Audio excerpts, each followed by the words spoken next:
Hello and welcome to this video. My name is Ebon Kang at Ecotech. In this video we are going to be looking at how to recover from MySQL database crash. Now sometimes when you're using SIEMs, we have noticed that sometimes for some reason the MySQL database crashes and it doesn't permit you to be able to access your data through SIEMs, because that's the DBMS that we're using. So let's just see how it looks like. Let's open SIEMs.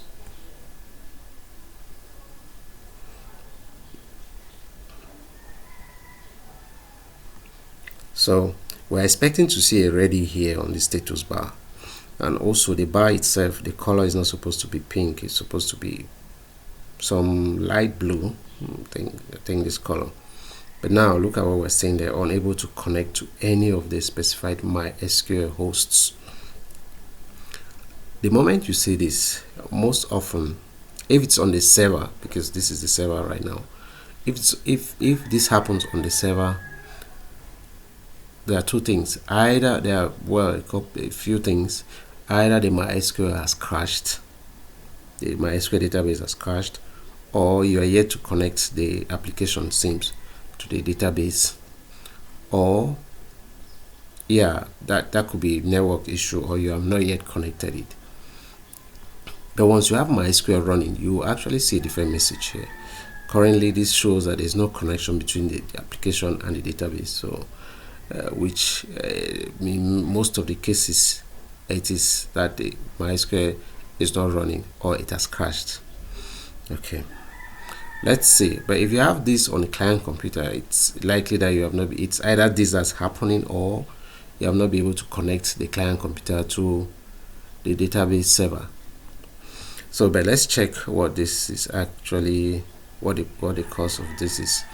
Let's open XAMPP. Let's see if MySQL is running. Let's open XAMPP. In this case, I'm using the XAMPP stack to host MySQL. So let's look at the XAMPP control to see if MySQL is running or not.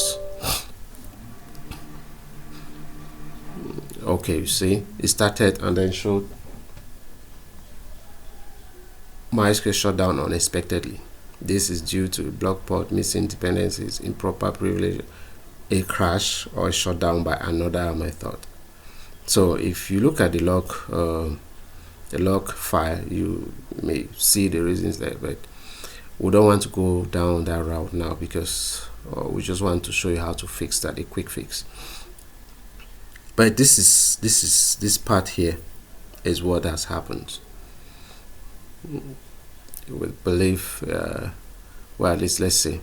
So if you try to start it again, it will start briefly and shuts down. So let's try and fix that. Let's just exit this, let's quit this. And what you do, there are two methods to fix this.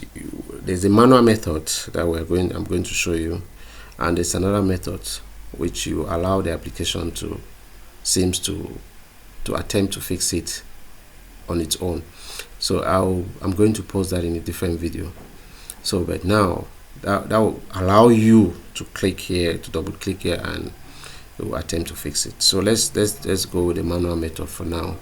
So you open XAMPP folder, you open XAMPP folder, you open MySQL. Okay, you meet this data folder there. You can rename it data 1, for example. Then you create a fresh folder, name it data. Okay, go to backup, select everything inside this folder except IB data 1. You copy, come and paste it in the newly created folder called data.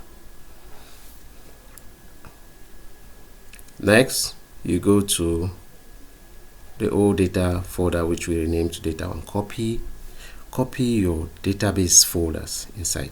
In most cases you have just one, just your database. So the name of your database that Sims uses to connect to the DBMS is the name of the folder. The folder, you find it here. In my case, I have a couple of databases, and Sims stores pictures, images in a separate database that is prepended by the name of your main database. For example, SimsDB underscore LBHS, you see SimsDB underscore LBHS underscore pictures. So I have a couple of those databases here. Let's look at them. Yeah, those are all the databases that I had before the crash. So you copy that. Also, you look for this file ibdata1, you select it as well. You have to select all those databases and ibdata1 file. You right click and copy. You come here in the data folder, paste that there. Okay, remember Sims still has this message. So let's see how the message will change from one step to another. Now we're still here. Okay, now go back to XAMPP folder. Let's try to start MySQL now. Just run as administrator. Let's see. You see it has started. So there's progress and there's hope. It has started and it will not shut down. It's not shutting down. Let's go and see the message we now have on Sims status bar. You see it has changed from unable to connect to any of the MySQL hosts to access denied for user root at localhost. This tells you that the database is up and running, but we have not granted this user here the default user access.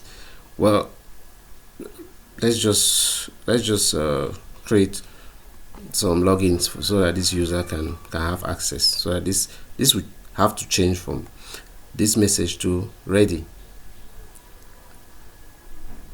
So I have ID SQL here, which, remember, when you do what we have just done, you are resetting MySQL back to its default settings, like the logins where you have root, the account root, and no password.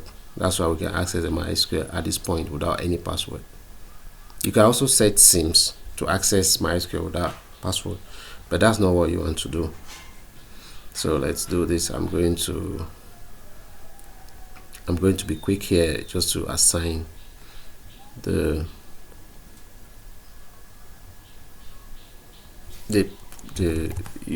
login, the username, the password that Sims is expecting, because we had earlier configured Sims to use a particular username that's actually root, but the particular password.